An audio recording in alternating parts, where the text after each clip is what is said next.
안녕하세요. 경세재민촉 시작하겠습니다. 오늘 이 자리에 나도성 교수님도 나와 계십니다. 교수님 안녕하세요. 안녕하세요. 네, 요즘은 참 여러모로 걱정되는 일들이 많은 시점이죠. 그렇죠, 네, 그렇죠. 요즘 어떻게 지내셨나요? 예, 요새 코로나19로 우리 국민 모두가요, 참 힘들어 하시잖아요. 근데 더구나 이런 태풍까지 불어오고 말이죠. 맞습니다. 예, 그래서 또 걱정도 많습니다. 네. 예, 피해보는 분도 많고요. 네. 빨리빨리 이런 게 해결돼야 될 텐데 저도 그런 부분 때문에 걱정이 많습니다. 맞습니다. 그래서 요즘은 참 안전에 대한 관심이 그 어느 때보다 커지고 있는 시점이 아닐까 싶은데요. 그래서 오늘 경세재민촉에서는 특별한 분 모셨습니다. 한국시설안전공단 박영수 이사장님 함께하겠습니다. 이사장님 예. 안녕하세요. 어서 오십시오.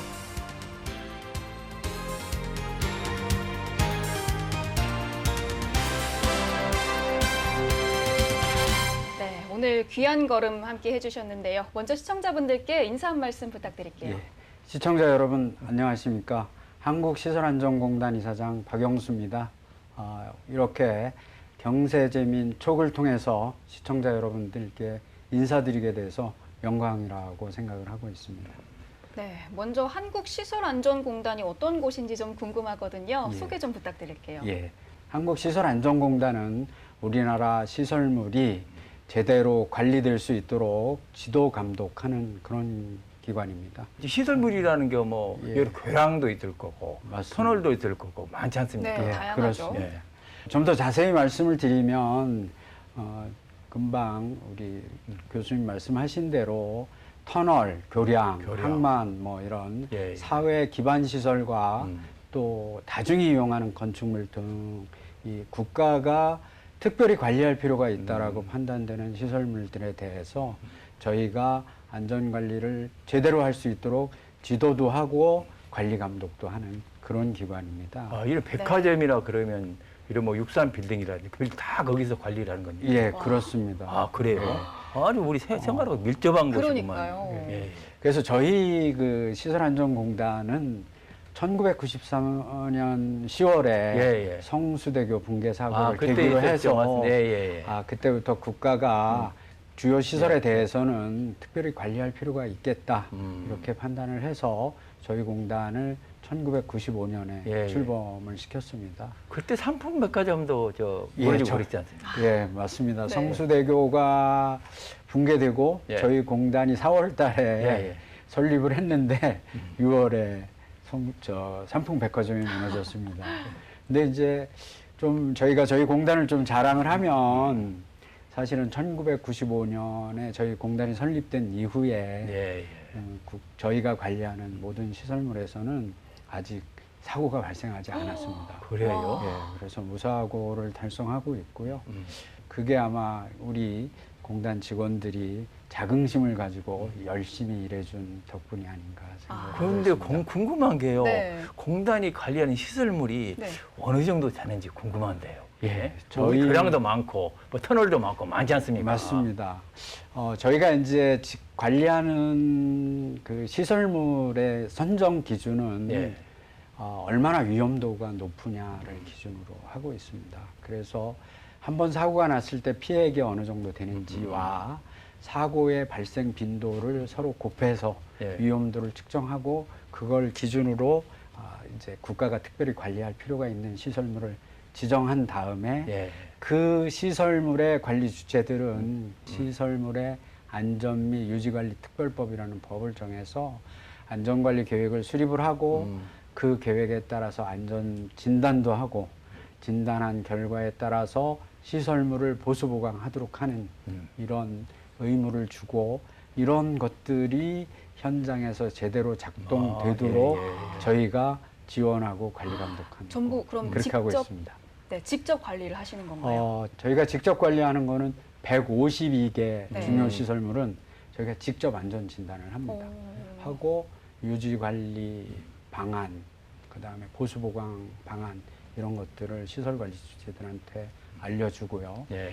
나머지 시설물들은 시설 관리 주체가 자체적으로 안전 진단을 하고 예. 그 결과를 저희에게 보고하고 또 보수 보강을 하고 저희에게 보고를 하고 이렇게 하도록 하고 있습니다. 그 15만 개 정도 된다고 그랬는데 지금 저도 주변에 가보면요.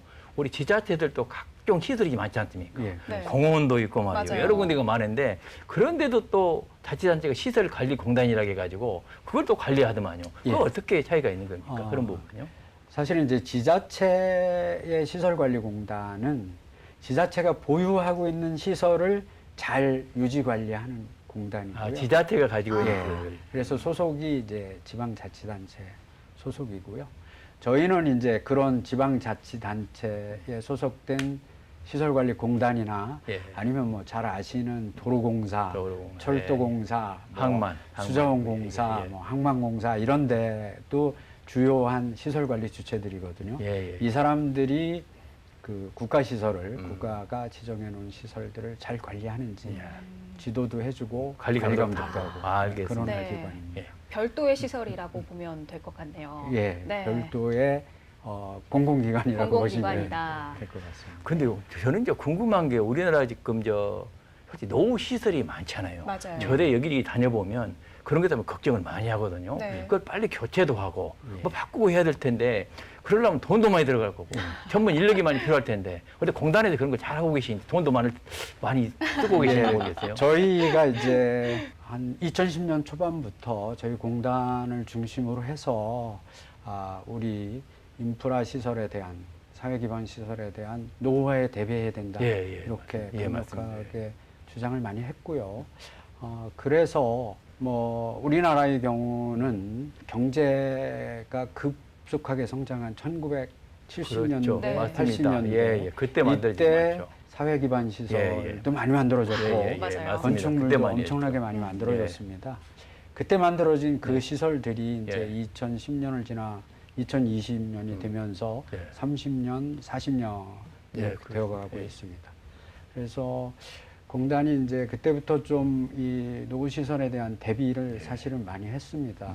해서 정부에 많이 건의도 하고 해서 몇 가지 제도가 정비가 되어져 있습니다. 그래요. 현재. 예, 예. 과거에 시설물의 안전 관리에 관한 특별법이라는 게 있었는데 이 법을 시설물의 안전 및 유지 관리 유지관리에 특별법으로 대해, 예. 개정을 했습니다. 개정을 해서 안전 진단뿐만 아니고 그 사회 기반 시설에 맞습니다. 대한 성능도 평가를 해서 네. 그래서 필요한 보수 보강을 하도록 예, 예, 이렇게 의무화를 했고요. 작년에는 이게 이제 노후 시설에 대한 성능 개선을 하려고 그러면 재정이 많이 필요해요. 그렇죠. 맞아요. 맞습니다. 중요하죠. 돈 네. 들어가는 네. 게 핵심이죠. 교수님 지적해 주신 대로 그래서 지속 가능한 기반 시설 관리법을 작년에 만들었습니다. 예, 예. 그래서 이 법은 기반 시설을 위협하는 요소들을 조기에 발견을 해서 해소할 수 있도록 예, 예. 하고 그 다음에 이제 그 성능 개선을 하기 위한 재정을 확보할 수 있도록 하는 예. 그런 기본법입니다. 예, 예, 그렇습니다. 그리고 한 가지 더 소개를 시켜드리면 이제 민간이 대부분 갖고 있는 건축물에 대한 노후화도 아, 정부가 좀 관리를 해야 되겠다 이렇게 생각을 해서 예. 올 5월부터 건축물 관리법이 시행되고 있습니다. 예, 예. 이거는 이제 우리나라 건축물 일정 규모 이상 되는 건축물들을 점검하고 건설은 어떻게 했고 이런 것들에 대한 전체 이력을 예, 예. 정부에서 관리를 하고 아, 그래요? 위험하면 네. 이 개선을 하도록 요구하고 예, 예. 이런 업무를 추진하기 위해서 지금 우리 아파트만이 아니고요. 노후 건축물들이 많아요. 예, 그거 관리 잘해야 되겠더라고요. 그러니까요. 맞습니다. 예, 네. 서방만 관리 잘하는 게 중요한 게 아니고 그 건물 자체가 네. 무너질 수도 있고 말이죠. 어제 어떻게 이번에 태풍 때 좀 그런 경험 없으십니까? 맞아요. 피해들이 좀 있을 것 아, 있을 것 같거든요. 같아요. 있었을 것 같은데요. 근데 그래도 저희가 미리미리 뭐 2010년서부터 미리미리 아까 말씀드렸던 법도 제정하고 뭐 저희 공단에 또 그 시설물 그런 법들을 지원하기 위해서 시설물 유지관리센터하고 건축물 관리센터라는 거를 두 개를 만들었습니다. 만들어서 우리 공공기관이나 아니면 SOC를 관리하는 사람들이 이 법이 정한 대로 현장에서 제대로 작동될 수 있도록 이렇게 기술 지원하고 관리 감독도 하고요. 야, 이런 네. 일을 하시려면 제가 보기에는 돈도 많이 들 것 같고요. 특히 유지 관리비가 많이 들지 않습니까? 예, 안 들어간 것 같은데 맞아요. 돈이 많이 들어가고 또 전문 인력이 필요할 텐데 어디 지금 공단에 거기 인원들은 얼마나 됩니까? 전문 인력. 저희 자체적 예산은 없습니다. 아까 네. 말씀드린 것처럼 저희는 이제 시설 관리 주체들이 잘 시설을 관리하도록 해야 되니까 돕고 감독하는 거니까. 그리고 예산은 이제 시설 관리자들이 예. 이제 잘 많이 편성을 하도록 하고 있고요. 저희 공단의 인적 구성은 고급 인력들이 많습니다. 고급 인력들. 토목을 전공한 사람들이 한 50% 정도 되고요. 건축을 전공한 사람이 한 25% 정도 되고요. 나머지는 이제 행정 또는 지원 요원들이 한 네. 20%. 금년도에도 채용을 한 70여 명 이렇게 해봤는데 그 경쟁률이 엄청 높습니다. 그래요? 예. 또 워낙 30 괜찮은 인력들이. 최소가 38대 1이었고요. 38대. 많은 데는 한 뭐 거의 세 자릿수에 육박하는 경쟁률을. 이 공단의 업무들이 굉장히 많은 것 같은데 크게 5가지 정도로 나눌 수 있다고 들었거든요. 예, 네, 어떤 예. 것들이 있을까요? 저희 이제 출발할 때 했던 기반 시설의 안전 기반 관리하고 시설. 성능 관리하는 네. 거가 하나 있고요. 그다음에 이제 국민 생활 시설, 건축물들을 포함한 국민 생활 시설에 대한 안전 관리. 최근 들어서 이제 건설 분야 안전 관리를 예. 저희가 시작을 작년 7월부터 했고요. 그다음에 지하 공간에 대한 안전 관리. 지하공간도 담당하십니까? 예, 저희가 그건 무슨 저연력선 막 깔려 있잖아요. 예, 그렇습니다. 위험하기 짝이 예. 없는데. 사실은 2015년도에 혹시 기억하실지 모르겠는데 속촌동에서 네. 엄청 큰 싱크홀이 싱크홀이 예, 맞습니다. 맞아요. 맞습니다. 예, 예. 그래서 네. 이제 그걸 계기로 해서 지하 공간의 안전 관리에 관한 특별법을 만들었습니다. 그걸 담당하십니까? 예. 그래요? 그래서 그거를 저희 공단이 집행하다. 앞으로 책임도 많이 지셔야 되겠는데요. 글쎄요, 책임도 무겁고요. 그러니까요. 우리 네. 직원들이 충분한 역량을 갖고 있기 때문에 그렇습니까? 어깨가 믿어도 무겁겠습니다. 되겠습니까? 네. 믿어도 되겠습니까? 국민 여러분들이 걱정 안 하셔도 될것 아이고, 같습니다. 감사합니다. 네. 감사합니다. 예. 그리고 이제 하나는 포항하고 경주에 지진이 있었던 예, 걸 지진이 계기로 있었죠. 예. 해서 저희 공단에 국가 지진센터를 하나 만들어 놨습니다. 그래서 좋죠. 지진에 대한 성능 평가도 해주고 예. 내진을 내진, 확보한 시설물에 대해서는 인증을 해주는 인증. 내진 인증도 거기서 하십니까? 예, 국가를 아, 대신해서 예. 저희가 그런 일을 하시려면 제가 진짜 중요한 것은 요새는 데이터를 잘 축적해가지고 예. 그걸 활용해서 관리를 해야 맞아요. 제대로 된 관리가 되지 않습니까? 예, 그런 맞습니다. 부분에도 요새 IT를 많이 활용하셔가지고 빅데이터 축적하고 계시다는 얘기를 좀 하시는 것 예, 같아요. 시설물의 안전성을 평가한다는 거는 크게 이제 과거의 데이터와 그렇죠. 현재 상태를 비교 분석을 해서 미래 그 시설물의 성능이나 안전을 예측하는 것이 기본 메커니즘입니다. 근데 이제 저희가 지금 15만 개 15만 개. 정도의 시설에 대해서 예. 시설을 건설할 때 만들어 놨던 각종 정보들, 예, 예. 그 다음에 유지 관리하면서 한 안전 진단에 맞습니다. 예. 관한 정보들, 그 다음에 보수 보강에 대한 이력, 이런 정보들을 저희가 다 갖고 있습니다. 가지고 갖고 있는데 예, 예.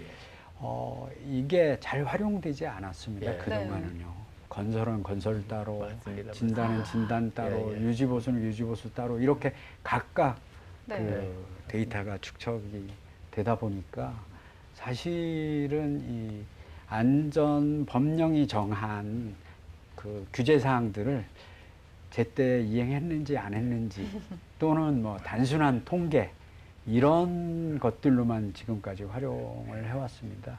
그런데 이제 올 8월부터 그러니까 작년에 데이터 3법이 이제 통과되고 그러면서 이제 데이터를 잘 활용할 수 있는 분위기가 만들어져서 작년에 저희가 이제 건설에 관련된 정보를 관리하는 건설 정보 시스템하고 지하 공간의 안전을 관리하는 정보 시스템을 새롭게 구축을 했고요.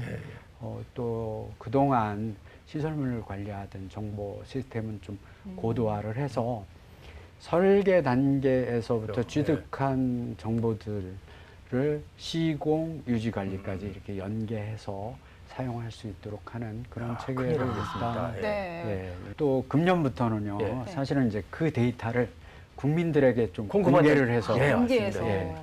뭐 연구하시는 분들이 예. 기술 개발도 하고 예. 새로운 업역도 창출할 수 있도록 그 빅데이터 플랫폼 구축 그쪽에서. 사업을 시작을 했습니다. 과거에 있었던 안전진단 보고서를 디지털화하는 작업을 네. 추진하고 있습니다. 거기에서 어떤 정보들을 얻을 수가 있을까요, 우리는? 뭐 잘 아시겠지만 이제 설계자가 이 그렇죠. 건물을 어떤 의도로 설계를 했는지, 시공을 하면서는 어떤 점들이 고려가 됐고, 뭐 자재는 어떤 걸 썼고, 뭐 구조 해석은 어떤 방법으로 해서 어떤 결과를 얻었고, 처음에 생각한 대로 시설물이 유지되고 있는지, 변화는 없는지, 이런 것들에 대한 데이터가 축적이 됐고, 또 그런 것으로부터 발견된 문제들에 대해서 유지 보수 또는 보수 보강을 어떻게 했고, 그래서 앞으로 이 건물은 노후화가 예. 어느 정도로 이렇게 될 것인지, 네. 그 다음에 사용성, 그러니까 이제 뭐 성능은 어떻게 변화될 것인지를 예측할 수 있는 그런 데이터들이 충분히 갖춰져 있다고 요새 보시면 저 될 것 스마트 같습니다. 건축이 진짜 일상화되고 있거든요. 예, 그러니까 이런 데이터가 엄청나게 중요하죠. 아. 앞으로 건물을 스마트화 시키려면 네. 과거부터 쭉 그런 이력이 있어야만 새로운 건물도 지을 때 그걸 참조해가지고 잘 만들 수 있잖아요. 예, 맞습니다. 실제로 참조해서 더 좋은 맞습니다. 건물들이 예, 만들어질 예, 수 맞습니다. 있을까요? 예, 그렇죠. 좋은 센서들도 많이 그렇죠. 개발되고, 그렇습니다. 예. ICT 기술도 뭐 엄청나게 발전되고, 이렇게 해서 최근에 지어지는 뭐 교량이나 건축물들에게는 이제 뭐 가속도계나 네. 아니면 변형을 측정하는 변형계나 위치 센서나 이런 것들을 아예 거기다가 이렇게 심어놨습니다. 그래서 리얼타임으로 데이터를 이렇게 축적하도록 했고요. 그다음에 이제 뭐 드론, 들어오네. 수중 드론도 그렇습니다. 있습니다. 네. 요즘은. 와. 예, 드론들이 측량해온, 촬영해온 화상 예, 그 예, 자료들. 자료들. 예, 예. 또 아니면 디지털 뭐 이 비파괴 검측 장비들 이런 것들을 활용을 해서 신뢰성 있는 데이터를 습득하는 그런 일들도 함께 추진하고 있습니다. 야, 이사장님 네. 워낙 일을 잘하시다 보니까 이렇게 많이 하시다 보니까 제가 알기로는 이제 우리 시설안전관리공단이 네. 국토안전관리공단으로 그러니까 대규모로 바뀐다면서요. 네, 새로운 변화들이 참 많은 것 같은데 어떤 예, 내용인가요? 그렇습니다. 최근에 이제 건설 현장에서의 사고가 잘 줄지 않습니다. 그쪽이 예, 많죠. 늘지는 맞아요. 않지만 네. 이 감소 추세가 다른 산업재해보다 좀 많이 그 완만하게 감소가 되고 있고, 그래서 이제 정부가 국정과제로 추진하고 있는 그 국민 생명 지키기 프로젝트의 일환으로 저희 그 건설 현장의 안전 관리를 강화를 해서 건설 사고를 줄이자. 예. 이게 이제 저희의 네. 목표가 됐고요. 그래서 그런 차원에서 저희 공단의 예. 업무에 그 건설 안전 관리 강화 업무를 추가로 더해서 M&A를 하셨네요, 그러니까. 예. 다른 기관하고. 야, 참. 그래서 이제 그 저희 공단의 명칭을 한국시설안전공단에서 예. 네. 국토안전관리원으로 명칭을 변경을 하고 예, 예. 건설관리공사에 있는 인력들을 예. 저희가 승계를 받아서 건설 현장의 안전관리를 담당합니다. 많이 M&A 하셨네요. 그러니까요. 추진하시네. 앞으로 공기업이 더더욱, M&A 네, 하셨구만. 중요한 업무들을 이제 맡게 되실 것 같습니다. 예, 예. 그런데 좀 궁금한 점이 앞서서도 잠깐 말씀을 하셨지만 정말 다양한 노력들이 있음에도 불구하고 안전사고들이 이렇게 줄이기가 쉽지 않다라고 말씀을 하셨거든요. 그 이유는 무엇일까요? 예, 건설 현장이 좀 복잡하고요. 뭐 이 다단계 사업들로 그렇죠. 이루어져 맞습니다. 있습니다. 다단계 맞습니다. 그래서 제 생각에는 그 건설 사업의 특성을 반영하지 못한 이렇게 단절적이고 부분적인 안전 관리를 하고 있는 것하고 건설 공사에 참여하는 그 참여자들의 안전 불감증이 우리 건설 사고를 줄이지 못하는 가장 큰 원인이 아닌가. 건설은 이게 수주 산업이다 보니까 임시적이고 일시적으로 작업 현장, 작업장이 만들어집니다. 그렇죠. 예. 그리고 그 작업장에는 건축 토목뿐만 아니고 뭐 전기, 소방 그렇죠. 이런 맞아요. 여러 분야의 사람들이 다 참여를 하고 있고요. 그리고 그 이 근로자의 고용 구조가 비정규직의 고용 구조를 갖고 있는 네, 이런 맞아요. 특징이 있어서 제 생각에는 이제 발주자를 중심으로 해서 계획, 설계, 맞습니다. 시공이 상호 협조할 수 있는 협조하고, 예, 예, 시스템적으로 도울 수 또 있는 이런 안전관리 체계를 만들어야 될 것 같습니다. 예. 예. 그럼 국토안전관리원 출범 이후에는 그런 부분들이 많이 개선이 되고 또 그래서 개선이 발전하겠죠. 되도록 예, 노력을 계획이 하려고 딱 합니다. 짜인 네, 잘 될 것 같아요. 그러니까요. 그럼 개개인에 대한 교육 같은 부분들도 잘 진행이 되고 있을까요? 예, 저희가 이제 그 교육원이 있습니다. 저희 네. 공단 내부에 교육원이 있어서 기술 수준을 높이는 교육을 저희가 계속 진행을 하고 있습니다. 네. 국토안전관리원이 되면 이제 저희가 지금까지 해오던 그 설계 안전성 검토라든지 안전관리 계획에 대해서는 보다 더 확대하고 강화를 하도록 네. 이렇게 할 예정이고요. 네. 건설 현장에 대한 안전 점검하고 건설 현장에 대한 안전 수준 평가는 새롭게 도입을 해서 이런 거를 잘 조합을 해서 건설 현장의 사고가 감소될 수 있도록 이렇게 할 예정입니다. 네. 이사장님, 이제 앞으로의 계획과 또 시청자분들께 마지막으로 한 말씀 부탁드릴게요. 잘 아시는 것처럼 이제 저희가 금년 12월이 되면 그 시설안전공단이 이제 국토안전관리원으로 다시 거듭나게 됩니다. 그래서 국토안전관리원이 되면 현장 중심의 안전관리를 할 수 있도록 전국에 5개 지사를 좀 설치하고 하려고 합니다. 그래서 내년서부터는 이 5개 지사에서 국민 여러분들과 좀 더 가까운 거리에서 안전관리를 할 수 있도록 될 것 같고요. 그동안에 많은 매뉴얼을 만들고 업무 절차서를 만들었는데 좀 현실감이 떨어지는 부분들이 되게 많아서 이 부분들에 대한 정비 작업을 하고 있습니다. 그래서 이 부분들을 정비를 해서 국토안전관리원이 출범하는 네. 것과 동시에 네. 이런 안전관리 체계가 제대로 갖추어지도록 하고요. 안전에 대한 산업이 사실은 아주 중요한 틈새 산업일 수가 있습니다. 맞아요. 예, 아주 큰 틀의 하나로 저희가 이제 안전산업 활성화 방안을 좀 만들어서 추진하려고 합니다. 간단하게 말씀을 드리면 기업이 기술 개발을 해놨는데 사용 실적이 없어서 어디 그 입찰을 보지 못하거나 어플라이를 못하는 경우가 네. 되게 많아서요. 저희가 좀 테스트 베드를 만들어서 기업들이 저희가 만드는 테스트 베드에 와서 실험을 하고 성능이 인증이 되면 저희가 인증서를 발행해 주어서 그걸 가지고 시설관리 주체나 아니면 정부기관에 그 어플라이 할 수 있도록 이렇게 좀 해주려고 하고 있습니다. 국민 여러분들께요, 저희 국토안전관리원에 대해서 많이 성원도 해주시고 관심도 가져주십사 부탁을 드리겠습니다. 저희 감사합니다. 네, 알겠습니다. 네, 오늘은 한국시설안전공단 박영수 이사장님과 이야기 나눠봤습니다. 앞으로 시설물과 건설 현장 안전을 위해서 더욱 힘써 주시길 기대해 보도록 하겠습니다. 오늘 말씀 고맙습니다. 예, 감사합니다.